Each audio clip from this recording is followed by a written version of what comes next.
पीछे तक एक बार जरा जोरदार तालियां बजा करके आदेशित कर दीजिए। टीम लंबी है, संक्षिप्त में काव्य पाठ करना है, यही बोल बोल करके आधा घंटा मुझको भी सुनाना है। जो आता है यही कहता टीम लंबी है, कम संक्षिप्त काव्य पाठ करना और आधा घंटा सुनाना है। यहाँ से लेकिन कमल भाई ने खत्म किया है। कुछ महाराज श्री बागेश्वर धाम सरकार की उपस्थिति है, श्री राजूदास महाराज जी की उपस्थिति है, मैं वहीं से बात प्रारंभ करता हूँ। 4 पंक्तियां ये लोग प्रभु श्री राम पर पूरी कविता पढ़े, मैं इतना नहीं पढ़ पाता, मेरा रंग दूसरा है महाराज जी, लेकिन वहीं से काव्य पाठ प्रारंभ करता हूँ। जब 22 तारीख को प्राण प्रतिष्ठा हो रही थी तो ये सारे लोग कविता पढ़ रहे थे, लिख रहे थे, लेकिन महाराज जी मुझे एक डर लग रहा था, 22 तारीख को अगर वो डर हो तो 4 पंक्तियां प्रारंभ करता हूँ, निवेदन करता हूँ पीछे तक कि कहानी राम की मेरे कोई प्यारी न बन जाए। क्या डर था बताना बागेश्वर धाम वालों, पूज्य सरकार की उपस्थिति है। जब प्रभु रामलला पहली बार मंदिर में प्रवेश कर रहे थे तो क्या डर लग रहा था कि कहानी राम की मेरे कोई प्यारी न बन जाए, हमारे राम का मंदिर चमत्कारी न बन जाए। और चरण जब भी पड़े थे प्रभु के मंदिर में तो ये डर था, चरण जब भी पड़े थे प्रभु के मंदिर में तो ये डर था, शिलाएं पैर से छूकर कहीं नारी न बन जाए।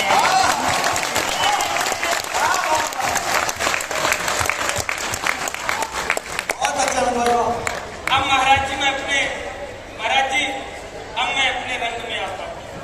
होली भी नजदीक है भाई साहब, आ जाओ। मैं हालांकि रंग की बात क्या करूं महाराज जी, मेरा रंग जरा थोड़ा सा ज्यादा गाढ़ा है।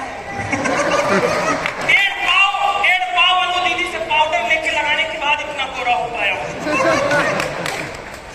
मैं रीवा से आया हूं महाराज जी ने ब्लैक डायमंड की उपाधि है। महाराज जी मैं रीवा से आया हूं। रीवा जो लोग गए होंगे, हालांकि बहुत सारे लोग हैं, सचिन भैया तो आपकी सेवा में लगातार लगे हुए हैं और विजय द्विवेदी जी मामा जी, तमाम लोग रीवा के हैं। रीवा जो लोग गए हैं जानते हैं रीवा सफेद शेरों की धरती कही जाती है, व्हाइट टाइगर की धरती कही जाती है। ये अलग बात है महाराज जी की आप मुझको देखकर सोच रहे होंगे कि व्हाइट टाइगर की धरती में तुम जैसा ब्लैक चिंपैंजी कहां से पैदा हो। लेकिन मेरे कलर के जो 2-4 पीस हो यहाँ पर बिल्कुल अपने को हल्का मत महसूस करना, कमजोर मत महसूस करना। हम लोग बहुत काम के आदमी है महाराज जी, शुरू करना जरा थोड़ा सा कुछ देर के लिए। महाराज जी ने आशीर्वाद देने के लिए बुलाया है कि कवि सम्मेलन यात्रा के लिए मैं रास्ते से जा रहा था, एक आदमी मुझे देखकर गाड़ी रुका रहा था। मैंने पूछा कौन है आप, मुझसे क्या चाहते हैं माई बाप? बोला भाई आप बिल्कुल ना हो हैरान परेशान, बस ये बताइए 9 दिन के लिए खाली है क्या श्रीमान? 9 दिन के लिए। मैंने कहा क्या प्रयोजन है तेरा, सबसे पता 9 दिन तक तू करेगा क्या मेरा? बोला भाई हम लोग नवरात्रि उत्सव करने वाले हैं, अपने गांव में माता जी की झांकी रखने वाले हैं, हम लोगों ने टेंट पंडाल की पूरी व्यवस्था बना ली है, माता जी की मूर्ति भी मंगा ली है, लेकिन पूरी कोशिश के बाद भी पंडाल नहीं खिल पा रहा है। नजर चेहरे से मत हटाइएगा, पूरी कोशिश के बाद भी पंडाल नहीं खिल पा रहा है और दुर्गा जी के नीचे जो राक्षस लेटा रहता है वो हमको नहीं मिल पा रहा।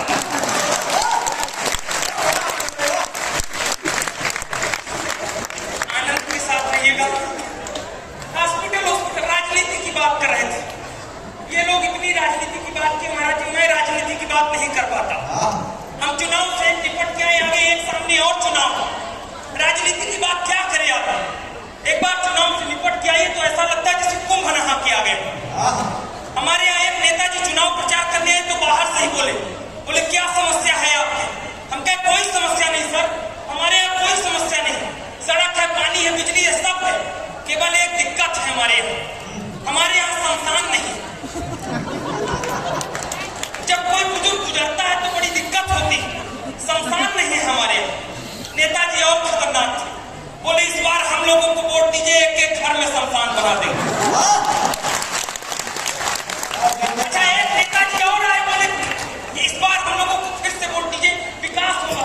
इस बार हम लोगों को फिर से वोट दीजिए, विकास होगा। तो अंदर से चाची निकल आई, बोली नेताजी झूठ मत बोलिए, पिछले बार भी आप बोल रहे थे कि विकास होगा, लेकिन विकास नहीं हुआ था, पिंकी हुई थी। अच्छा, नेता तो नेता महाराज, मतदाता और खतरनाक होता, वोटर हमारे यहाँ तो और खतरनाक होता। एक आदमी हमारे यहाँ 17 तारीख को वोट डालने गया, तुमको सपोर्ट मिल रहा था, परेशान हो रहे हैं। तो अधिकारी बोला क्या सोच रहे हो?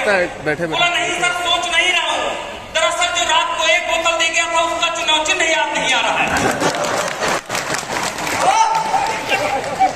समस्या आनंद, एक आदमी और वोट डालने गया महाराज जी, एक आदमी और वोट डालने गया तो जाके अधिकारी से डायरेक्ट बोलने लगा, बोला लाला काकी वोट डाल गई क्या? बोले क्या नाम था काकी का? बोले रामकली। तो उसने लिस्ट देखी, बोले हाँ काकी तो 7 बजे सुबह ही वोट डाल गई। बोला राम राम, इस बार भी नहीं मिल पाया काकी से। तो अधिकारी डबल संकोच में आके बोला क्यों काका, आप काकी से अलग रहते हो क्या? अगर अगली बात समझ में आ जाएगी तो पीछे तक ताली बजा करके मुझे बताइएगा, आशीर्वाद महाराज जी का मिल जाएगा। बोले क्यों काका, काकी सुबह 7 बजे वोट डाल गई, आप कभी आए हो, आप काकी से अलग रहते हो क्या? बोले ऐसी बात नहीं है बेटा, काकी को मरे हुए तो 11 साल हो गए, लेकिन वोट डालने सुबह 7 बजे ही हर बार आके डाल के चली जाती है। आनंद के साथ रहिए। मैं 4 पंक्तियां और निवेदन करता हूँ। दरअसल महाराज जी ये सारे वीर रस के कवि हैं, इनके बीच में इकलौता मैं हास्य का फंस गया। यहाँ हास्य के कवियों को बुलाने से डरते भी मैं बहुत ज्यादा डरता हूँ। सारे हास्य कवि डरते हैं महाराज जी, क्योंकि कोई बात ऐसी निकल जाए जो ना बात हो तो ये लोग ये पढ़ना है, ये पढ़ना। मैंने कहा नहीं, ये नहीं पढ़ना, जो पढ़ना हो, क्योंकि हम लोग आनंद बरसाते हैं। और मुझे नहीं पता कि बागेश्वर धाम में आकर के क्या सीखा दुनिया ने, लेकिन मैंने जो सीखा है जब से महाराज जी को मैंने जाना है, तो बस यही सीखा है कि जिस दिन आप श्री धीरेन्द्र कृष्ण शास्त्री जी की तरह आनंद में रहना सीख जाओगे, बालाजी की कृपा अपने आप तुम पर बरस जाएगी। 4 पंक्तियां और निवेदन करता हूँ। 151 कन्याओं का विवाह हो रहा है। एक मैं बात ये कहना चाहता हूँ, जैसा सब कह रहे हैं कि शायद ये किसी मंदिर से पहली बार ऐसा मैं सुन रहा हूँ कि शायद कन्याओं का 151 कन्याओं का विवाह हो रहा है। जरा एक बार पीछे पर तालियां बजा करके इस बात पर 151 कन्याओं का विवाह, ये बड़ा पुण्य का काम है, लेकिन आपने उन 151 कुंवारे लड़कों पर भी बड़ी कृपा की है जिनका विवाह हो गया।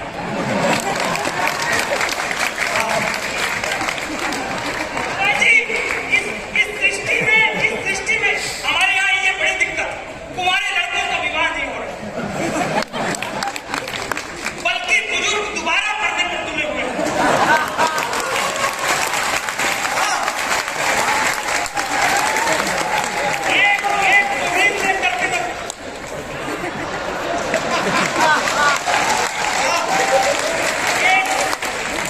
एक मुहिम लेकर के मैं चल रहा हूँ देश में महाराज जी, एक मुहिम लेकर के चल रहा हूँ। 4 पंक्तियां निवेदन करता हूँ, यहीं से आपका आशीर्वाद मिल जाएगा, तो इसे पूरे देश में मैं पढ़ूंगा।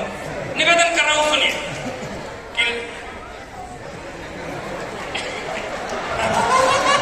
ये सब निपट चुके हैं महाराज।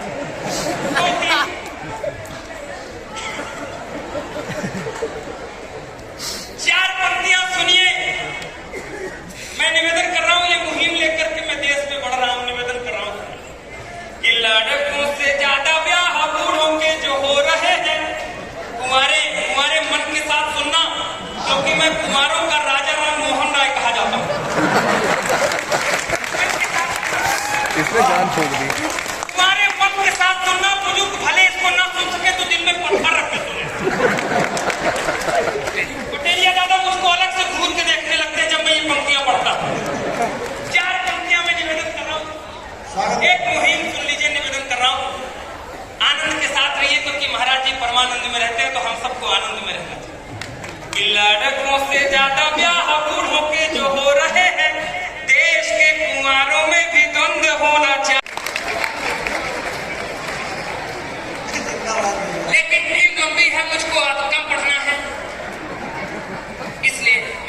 हूँ कि एक छंद और एक कविता स्वागत है। नहीं महाराज जी कह रहे और सुनाइए। क्या आनंद सुनाए महाराज जी, तमाम देखे तो तमाम आनंद बिखरा, जैसे महाराज जी कहते हैं। देखिए तो तमाम, मैं अपने घर में आनंद में रहता हूँ महाराज जी। ये हॉस्पिटल की बात कर रहा था, ये हॉस्पिटल की बात, मेरे यहाँ मेरे घर में मेरे अलावा सब डॉक्टर, मेरे पिताजी और छोटे भाई दोनों डॉक्टर। मेरे में सब आनंद। मैंने पिताजी से एक दिन पूछा, मैंने कहा ये आपकी गाड़ी में और क्लिनिक में धन क्यों लिखा रहता है? बोले ठीक है तुमको बताए दे रहे हैं, लेकिन किसी को बताना मत। हालांकि महाराज जी जिस दिन से वो हमको बताए उस दिन मैं सबको बताता फिरता हूँ। बोले ये तुम्हारी आपकी गाड़ी में धन क्यों लिखा रहता है? पिताजी बोले देखो धन में 2 डंडी होती है, एक खड़ी डंडी एक लेटी डंडी। हम कहे इसका क्या मतलब है? बोले मरीज हमारे क्लिनिक में ऐसे खड़ा खड़ा आता है और यहाँ से ऐसे लेट करके सीखे।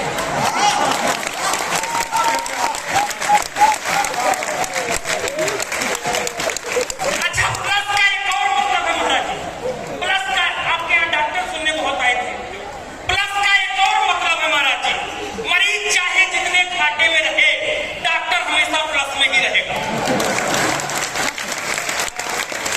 अच्छा महाराज जी हमारा छोटा वाला भाई वो और बड़ा डॉक्टर है, सुन रहा होगा लाइव, वो आपको रोज सुनता है। वो और बड़ा डॉक्टर है, वो आईसीयू में जब गया तो मरीज बेहोशी के बाद जग गया। बोला डॉक्टर साहब ऑपरेशन बाद में करिएगा, पहले ये बताइए ये आपका कंपाउंडर माला लेके क्यों खड़ा? मेरा छोटा वाला भाई बहुत खतरनाक डॉक्टर है। बोला देखो ये मेरी जिंदगी का पहला ऑपरेशन है, अगर ये ऑपरेशन सफल रहा तो ये माला हमको पहनाई जाएगी, अगर ऑपरेशन सफल नहीं रहा तो ये माला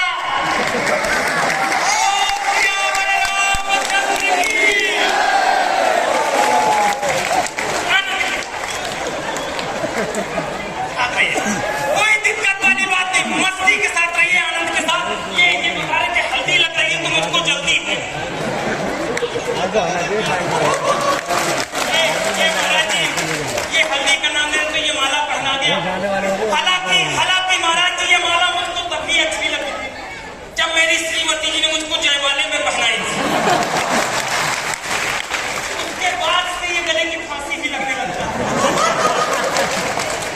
ये इनको हल्दी लगाने की जल्दी है महाराज जी। 2-4 साल बाद मिलेंगे तो वो हल्दी देखते घूमेंगे कि कहाँ लगे थे। हाँ उसके बाद महाराज जी 4 साल बाद इनको समझ में आ जाएगा। तो 4 साल बाद जब ये मिलेंगे तब इनको हल्दी कहीं और लगाई जाएगी, साथ में तेल भी चढ़ाया जाएगा।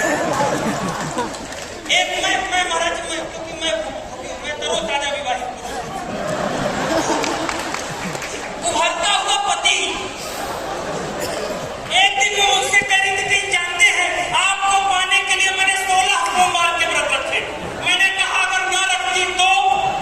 बोली फिर आपसे भी गया गुजरा मिलता। एक दिन वो मुझसे और कह रही थी कहीं जानते हैं शादी के पहले भी मैं आपको आते जाते खूब देखती थी, आते जाते आपको खूब देखते। हम जब इतना देखती थी तो आखिर क्या देख करके तुमने मुझसे शादी की? बोली 1-2 बार मैंने आपको आपके घर में बर्तन मांजते हुए देखा।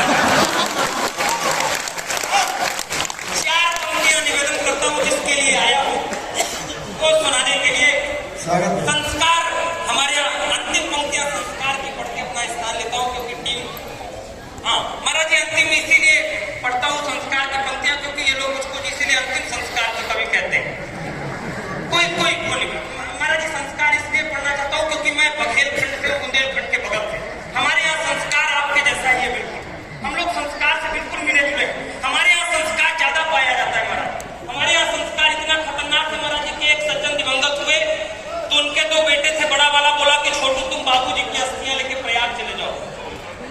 महाराज जी इंद्रेश महाराज जी विराजमान है, हम बड़े फैन है महाराज जी के, जैसे बागेश्वर धाम सरकार के फैन है उसी तरह इंद्रेश महाराज जी के भी।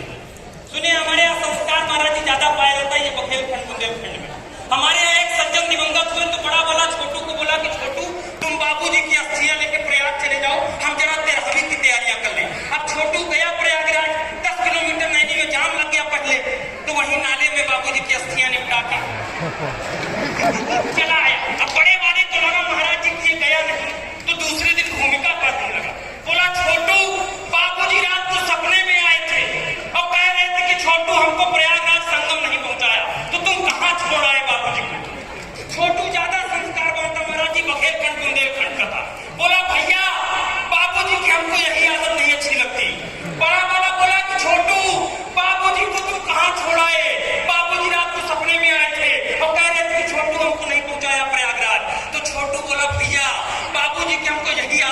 अच्छी लगती है। 300 किलोमीटर दूर यहाँ शिकायत करने आ सकते थे, वहां से 10 किलोमीटर प्रयागराज बचा था तो नहीं जा सकते थे।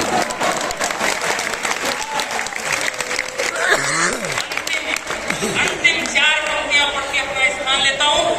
वो मैं पा गया हूँ आशीर्वाद जो मैं लेने के लिए आया हूँ। लेकिन ऐसा ना हो कि बड़े धाम से हंसते हंसाते चले जाएं। कुछ सरकार ने कुछ भी किया हो, इस बड़ी बीमारी के बाद हम आप एक दूसरे को जिंदा देख पा रहे हैं। एक बात ध्यान रखिएगा, कोरोना में हर दिन अपने गांव में कोई लौट के आ रहा। कौन लौट के आ रहे थे? मैं 4 पंक्तियां पढ़ के अपना स्थान लेता हूँ। कवि का काम है हाथी से व्यंग तक पहुंचाना। महाराज जी ने सब कुछ किया है, लंदन तक गए हैं, लंदन के लोगों को यहाँ ले आए हैं। लेकिन वो कुछ भी किए हो, लेकिन उन्होंने अपना गाँव नहीं छोड़ा, अपना ये घर नहीं छोड़ा, अपना गाँव नहीं।